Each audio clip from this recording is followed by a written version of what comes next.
Hey guys, welcome back. This is Mr. Hardcore Mode with Nothing's Easy. Welcome back to more Metal Gear Solid 5, The Phantom Pain. We're back into this. We're going into Extraordinary. I believe... let's hear the debriefing. Boss, we need you to get back a film canister one of our informants hid in the field. He was working under my orders to investigate the extraordinaries that showed up in Cyprus. The man on fire and the floating boy that keeps showing up where they're not welcome. Why did they assume it's a boy? Apparently they were the subjects of some top-secret research conducted by the Kremlin. Unfortunately, that meant our informant drew the attention of the KGB's Directorate S. We understand this part very well. That's all we needed to know. He placed a report in a film canister. So he placed the information about the extraordinaries, which is the boy and the man on fire. And he went down. He knew too much. That's just how it goes. I got some pretty brave men and women in my team. I'm pretty sure it just falls with the mission, but yeah, they're amazing still nonetheless. But anyway, we're gonna go into, let's see, I need to upgrade that, definitely. I still haven't used that yet. Why haven't I done that? One day. Didn't I upgrade the Hand of Jude? I'm using this yet first. Because I upgraded this one. Now I have a longer range now. I don't think it's fully upgraded, but I won't worry about it right now. That's an active decoy. I don't need that. Chetra bomb. Kind of like those. It still leaves you, if you do it while you're hidden, you'll still be safe. Basically what I'm saying. You won't be seen as long as you just don't do it when you're seen. The tools, full and extraction. I think that's it. Just change my clothes. Wait, where are we at right now? Classified information, extraordinary. Am I in Africa? I'm in Africa, so I'm gonna go ahead with wet work and go with the scarf, and that'll be it. No. There we go. Boom, boom. Change my buddy. Gonna do DD, and he will stun because we're getting way better allies now. I'm actually gonna have to get rid of some of these E's that I got. Let's go. During the cover of night. So I'm glad you guys are enjoying it. Just keep on hitting that like button, and I hope you enjoy. The thing is, though, I know I need to get back on to Witcher 3. I know some people were saying that. I will actually get back on that. Because I want to do it before October and the, what's the word? The DLC comes out. But this game is really exciting. Not saying that Witcher 3 is not exciting, because it is. Boss, retrieve the film canister our informant hid in Spookmate Keep before he died. It contains vital information on Skullface's plan. For now, our only clue is the garbled photograph the informant tried to send us before the end. We're working on analyzing the data, but there's no time to wait. A KGB Spetsnaz squad is after the target as well. Boss, go to Spookmate Keep and use the VI to lead you to where the film canister is hidden. Weird name. It is paramount you retrieve the target before the enemy does. Alright, so it's down here. Let's go, DD. Wait, going the wrong way. DD's like, what the fuck are you doing?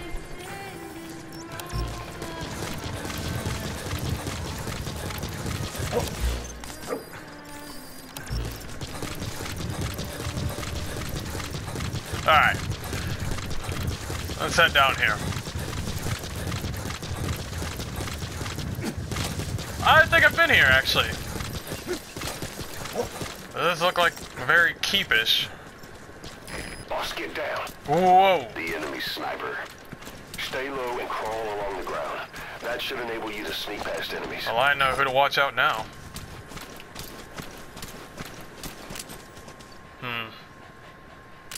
Just in case anything comes by.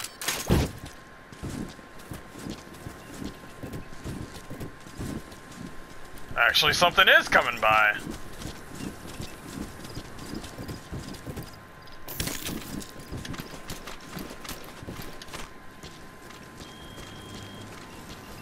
Let's get these guys first.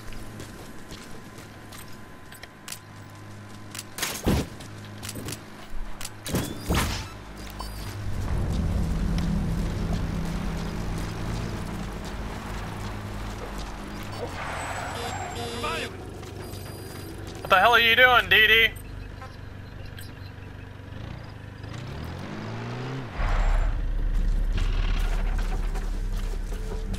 Oh, we got 3, huh?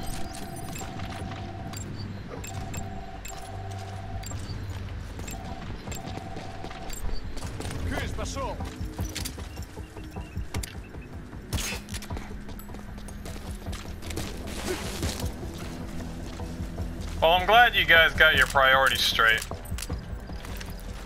But, here you go.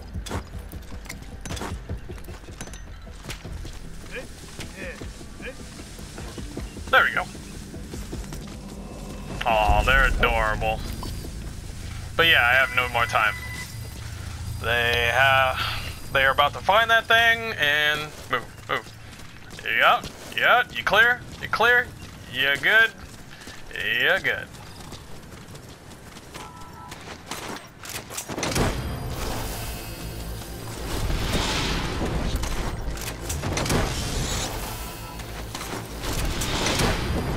Subject on board. Leave the rest to us. Alright.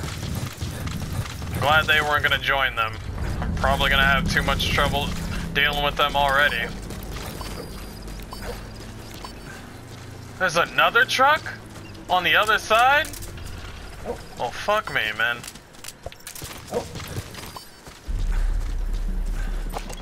How they found out about this information, I have no idea.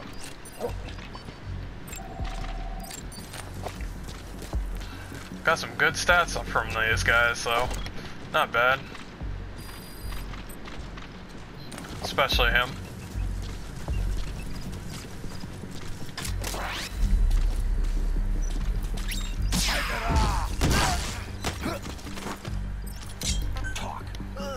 They don't even know where it is. How is he gonna help if he doesn't even know where it is? Alright. I need to extract this guy out of the way.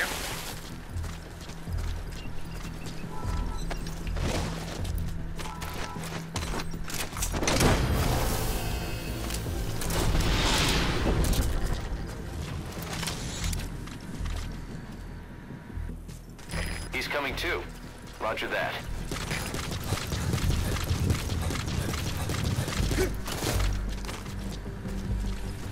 All right.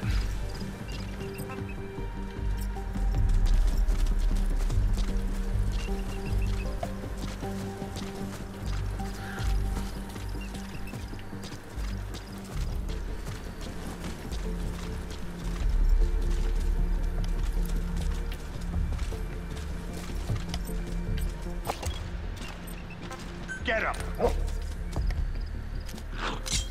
And then come back to me straight away.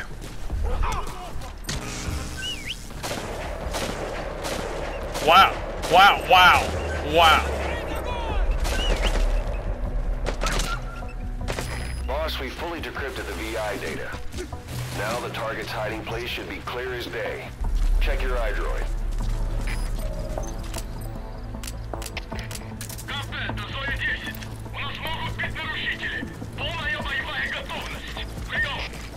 What about Rigatoni?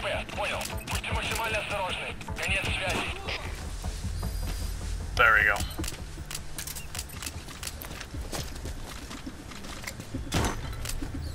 Ah, come on, Didi.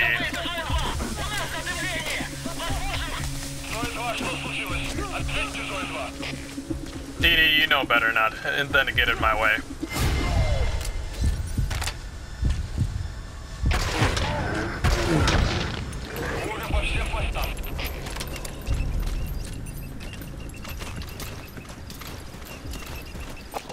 Alright, Didi, get him. Go. Get him, go, go, go.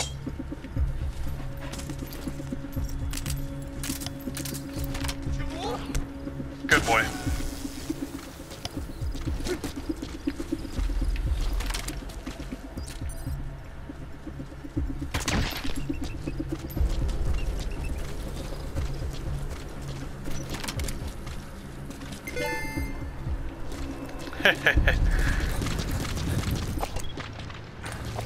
Extract all the good things.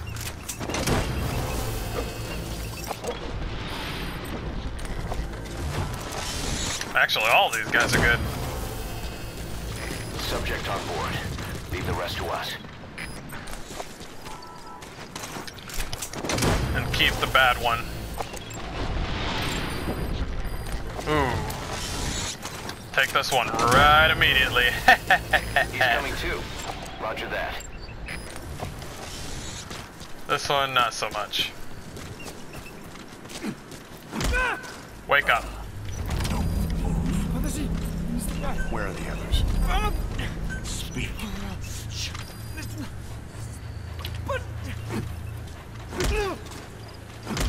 Get up. So I can properly kill you.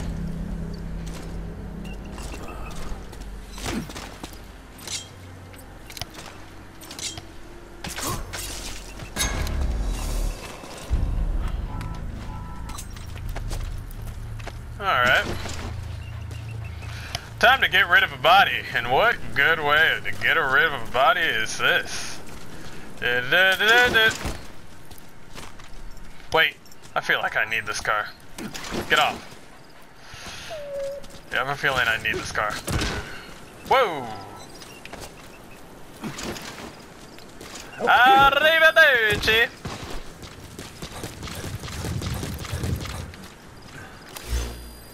Alright, is it this way? It must be this way. It's close by.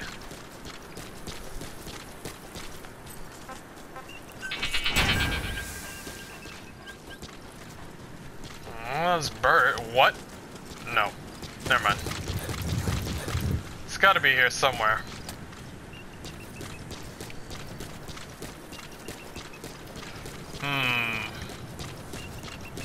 It can't be anywhere else.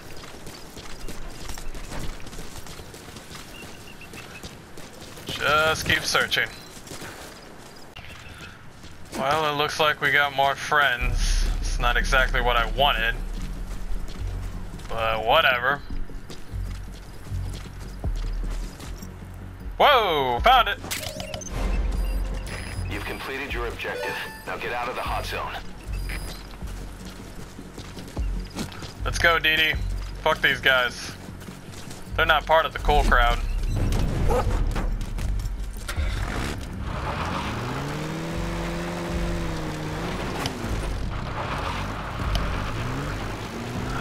Goodbye!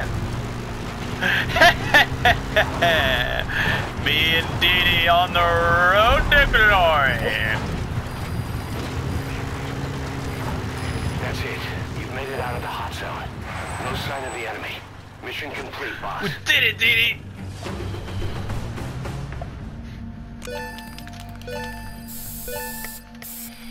Don't know what that sound means, but I'm glad. Mission complete. Ish? Boss. A B! Because I killed somebody. That's why. They didn't like the fact that I killed somebody. Oh, come on. Informant's report. I'll read that then. Stop giving me hamburger details. Oh, we got an S. He's on medical. That's good. Man. I want to produce all the female staff, but I don't know where they're at. They just come randomly. Or they're in like certain missions. It's weird. I don't know. 1980s, I guess there were, I'm assuming there were less. Boss, I have a quick report for you here. We've discovered a radiation leak in the laboratory on the quarantine platform. It's coming from testing equipment we installed the other day. Members of the medical team have been conducting research there, but we'll evacuate them all from the research block to the containment block next to it. Emmerich. There's no need to worry. No radioactive material is leaked, so the contamination won't spread. We just need to seal off the testing equipment. I've dispatched the security team to get the researchers out. I'll keep you updated. That sounds interesting, but let's read up on the informant's report. Part 1. We finished decoding the informant's report. That floating kid we've run into a few times now. Looks like he was a test subject in clinical experiments. The Soviets called him the Third Boy.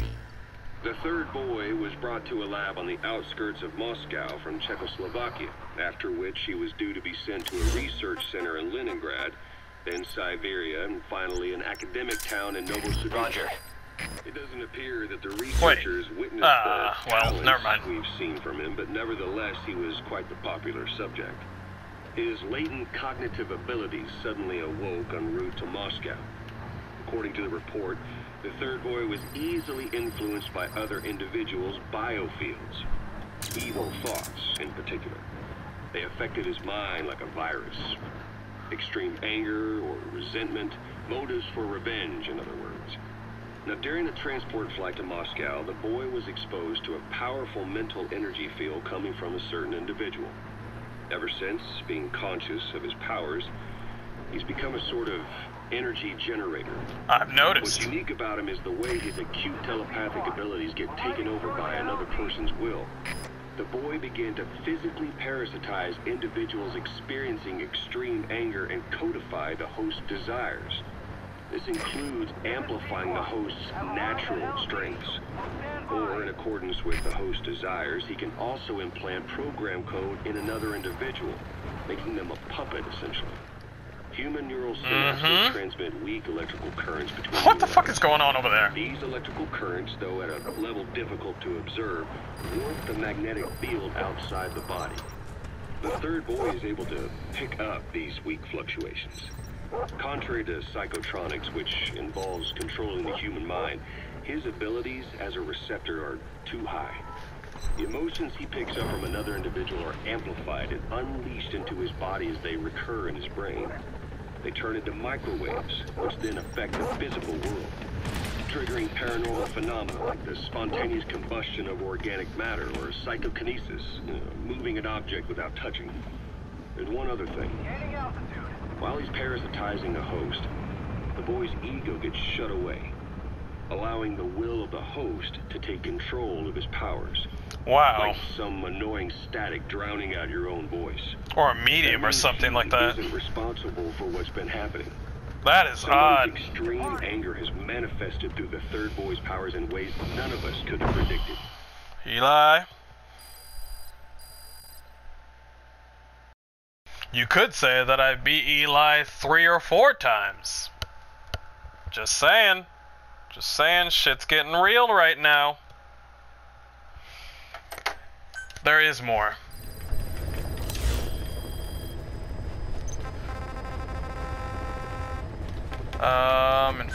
Was that it? I think that was it. Looking back on it, a lot of things make sense now. The man on fire, Sahelanthropus, they both came to life thanks to the Third Boy's powers. Everything has been happening through him as a catalyst. We first saw him in the hospital on Cyprus. The boy parasitizing the man on fire's desire for revenge gave him his new abilities in return. He next appeared at the Hamid Fighters Fort where the honeybee was hidden. There, the boy parasitized Skullface's vengeful mind. He controlled Sahelanthropus, making it do whatever Skullface wanted. Same goes for when we extracted Emmerich onto the chopper. When he appeared at the Devil's House in Central Africa, Skullface's will controlled the man on fire via the Third Boy's powers. Everything is clear up to this point. But even the informant couldn't pinpoint who the host was in the cave within Surat power plant. Sahelanthropus suddenly became active, then crushed not only the man on fire, but Skullface as well. Surely neither of them could have been the host. Who else was at that location and bore anger more extreme than either of them? Whose will was controlling Sahelanthropus? I don't know. According to the report, emotions transmitted in children's brains affect the surrounding magnetic field more strongly. Cerebral nerves are covered with insulation called myelin sheaths to increase impulse speed. The reason for this leakage has to do with the fact that children's myelin sheaths are still developing. So, how many children do you remember being there? Children with a burning desire for revenge and bearing a grudge against you. Just say it already! Only one. Yeah, Eli. exactly. I don't know what kind of life he's had, but the resentment he's shown toward adults is nothing short of extraordinary. The third boy resonated with Eli's mind. And that means Eli bore the strongest animosity of all individuals within the boy's reception range, estimated to be a 3-mile radius, beating out even Volgan and Skullface. The third boy has probably remained hooked on Eli's anger since. You remember at the Devil's House, the third boy showed an interest in Shivani? That must have been his ego making a rare appearance. He may possess abilities far beyond anyone else in the world, but he's still a kid. Maybe them both being kids was enough to bring them together. Probably. And if so, maybe with Eli, he isn't feeding off him, but acting in symbiosis with him. That's how it happens. So what kickstarted the third boy's powers? If we look at the location and time that his plane went down, we can make a pretty good guess. When the plane experienced the first anomaly, it gave an accurate report of its position to a control tower, due north of the Black Sea, 125 miles east of Kiev. Dead south on the Black Sea is Cyprus's Green Line. So the plane's position was directly north of the hospital where you'd been asleep for 9 years. And this anomaly was reported at exactly the same time that you woke up. The plane was enveloped in flame from the inside out. The fuselage burnt to ashes. There were no survivors, at least not publicly admitted. Your thoughts formed a synchronicity with the boy's psyche and were amplified inside his brain. That would have been more than enough to trigger his abilities. Your rage was like a big bang in his head, blowing the lid off his powers. The boy was then secretly moved to the lab outside of Moscow where Volgan was comatose. There, Volgan's thoughts resonated with the boy and he was awakened. Volgan became the man on fire, hell-bent on getting revenge on you. His instincts led him straight to you. Skullface knew Volgan from Operation Snake Eater, or perhaps from even before. Monitoring this pair of extraordinaries, he discovered the hospital and sent his assassin and XOF. Skullface was probably watching the situation from close by. Then, realizing how useful these two test subjects could be, he approached them. Reacting to Skullface's thirst for revenge, this time the boy let Skullface's will control Volgan. Volgan, at times driven by personal revenge, at times through Skullface's will, kept on moving, though his body was little more than dead meat. It is. It is dead meat. Even your thoughts affected him as well. But without the boy's power, it was like the plug had been pulled from the socket. Everything was powered by anger, malice, revenge. This is how the end of the report sums things up. Both the third boy and the man on fire were originally test subjects of paranormal research for military applications, like telekinetically controlling the leader of an enemy nation and making him launch a nuke, or stopping the heart of someone on the wrong side of the Berlin Wall, experimenting with latent human abilities. They were used as tools of the Cold War. The boy's only crime was being born with unique gifts. But he was sacrificed on the altar of war. His life reduced to slavery under other people's wills. Turned into a living weapon with no will of his own. And eventually the only emotion he could feel must have been the desire to get revenge for the hand he'd been dealt. Boss, it's you that awakened the boy's powers. But there's more to it than that. I guess the anger emanating from you was something he could truly relate to. Well, that's just... if that's not a key point to the end of the game, then I don't know what is. But I'll try to end it here, guys, and I'll see you guys next time.